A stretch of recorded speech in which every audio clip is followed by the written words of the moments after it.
Magandang umaga po sa lahat sa Lex to Juice. Let's go at pakinggan na natin kung ano nga bang napag-uusapan ng magkasangga at magkakamping si Donnie Pangilinan at Kyle Echari, mga kaibigan, sa kanilang Roja Media Junket kahapon. Yes, medyo mahaba-haba po, pero yes, panuorin po natin ano nga ba ang ilan sa mga sinagot ni Donnie and ni Kyle sa media junket na ito ng Roja na talagang gusto nating marinig at gusto nating malaman. Let's go!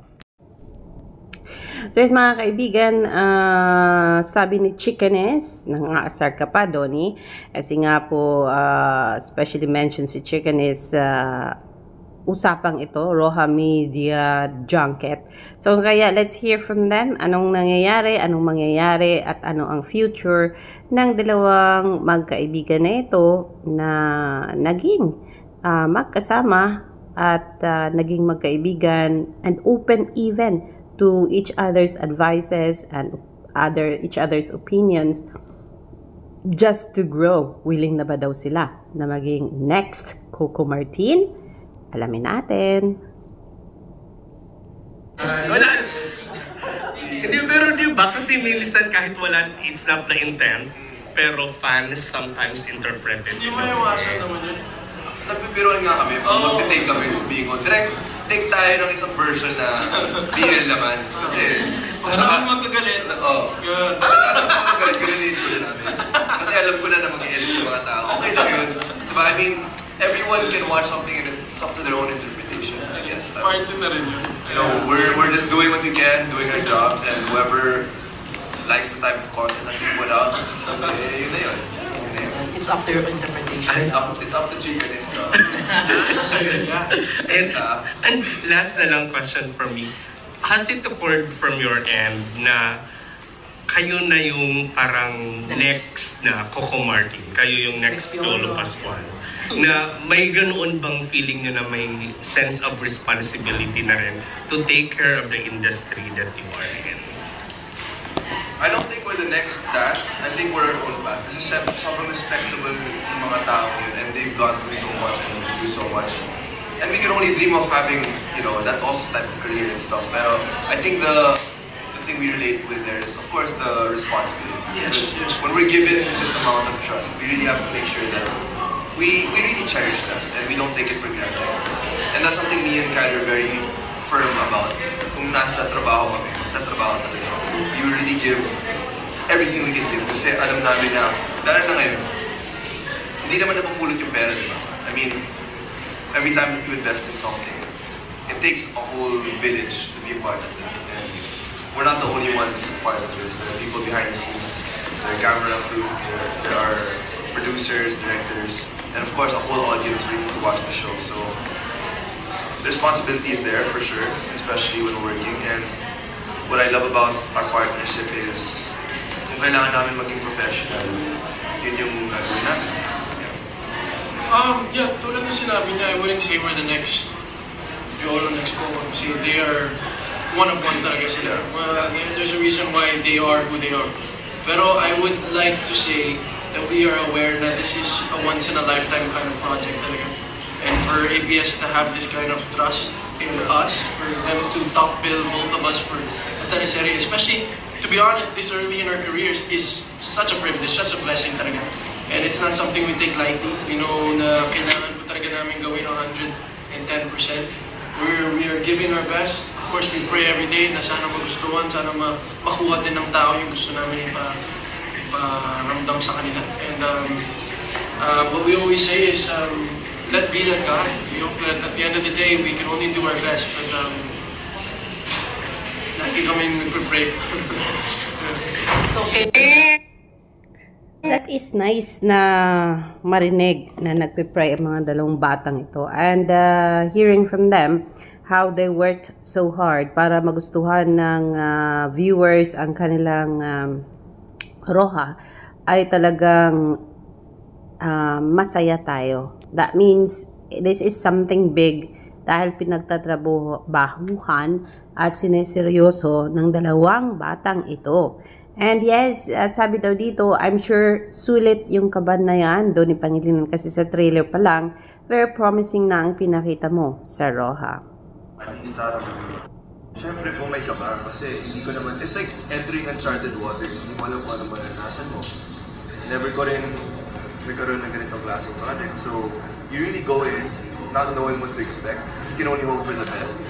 But I think that's when you realize that there are so many more things you still need to learn. Tsaka ang dami po pang kailangan pagdaanan sa buhay, bilang artista, bilang tao. Very different, Biggs, very different. It's also a good type of different, you know. Not all change is bad naman. I think this is also very much needed for the both of us. And even to answer your question before, it's different chemistry, diba?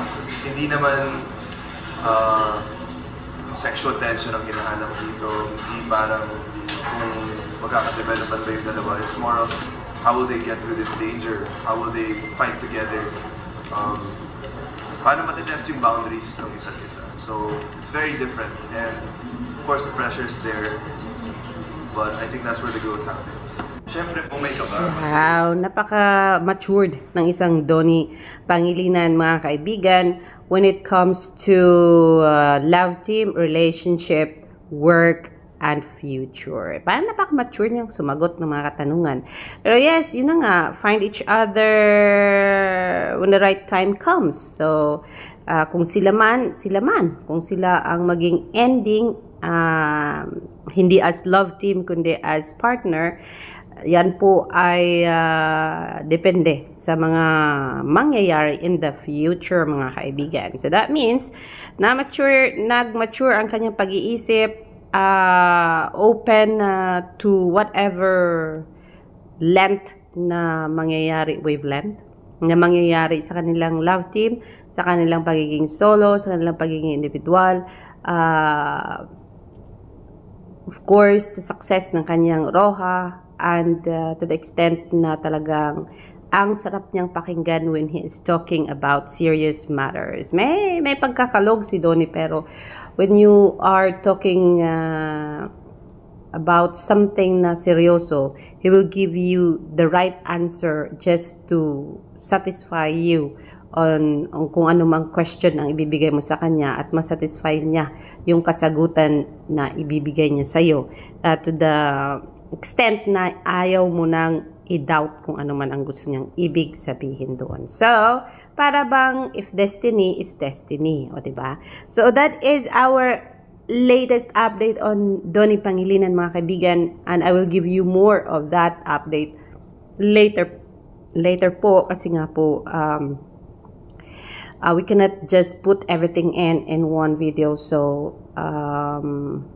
thank you, Donnie, for sharing that thoughts, and Kyle Echari as well. Actually, excited na kaming lahat para sa Roja. Maymay is coming back na.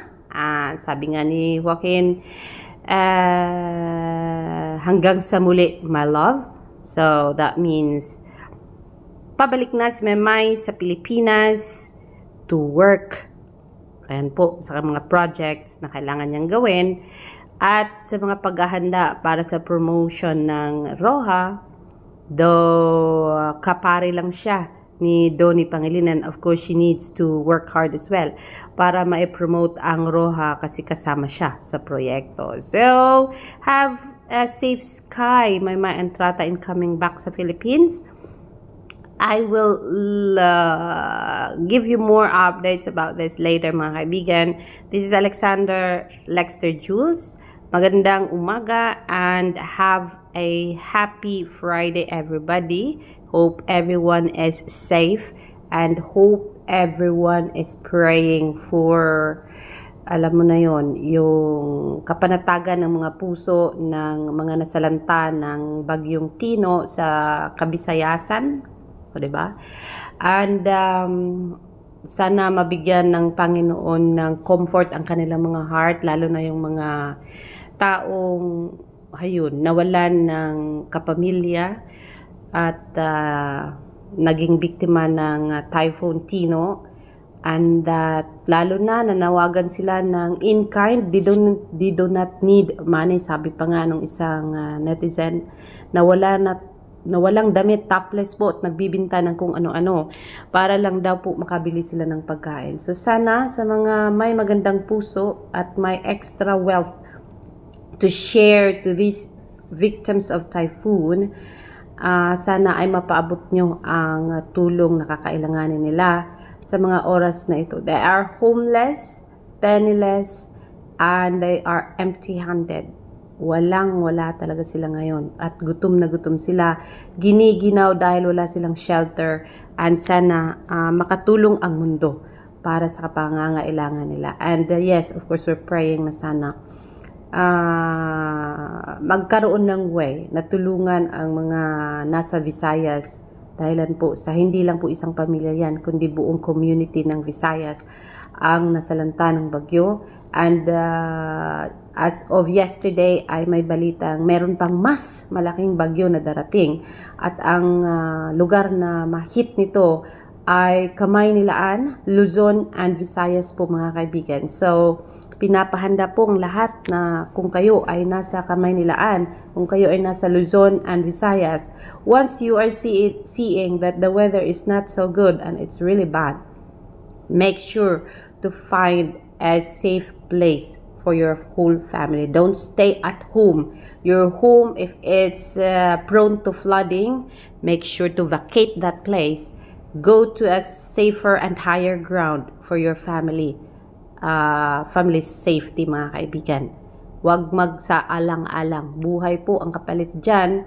Hayaan nyo yung mga pag-aari nyong maiwanan ninyo kaysa yung mga kapamilya nyo ang mawala sa inyo. Alexandra Lexter Juice, magandang umaga, and see you later for more.